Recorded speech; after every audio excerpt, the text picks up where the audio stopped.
Wizara zetu kama nilivyosema juzi ikiwa na hutubia bunge kwamba tumeona umuhimu wa vijana kuwa na wizara kamili ambayo itasimama nao, na wizara hii itakuwa chini ya ofisi ya Rais.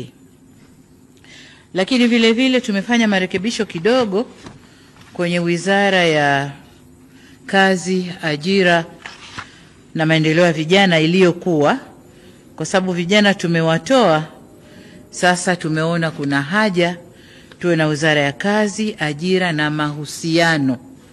Na mahusiano maana yake ni kwamba atakayeshika sehemu hii ya mahusiano atakuwa na kazi kubwa ya kama tulivyosema, kufanya mazungumzo na makundi mbalimbali na wahusika mbalimbali nchini ili kujenga mahusiano mazuri, nayo itakuwa chini ya ofisi ya Waziri Mkuu. Ofisi ya Rais, Maendeleo ya Vijana, atakuwa Mheshimiwa Joel Athana Nauka.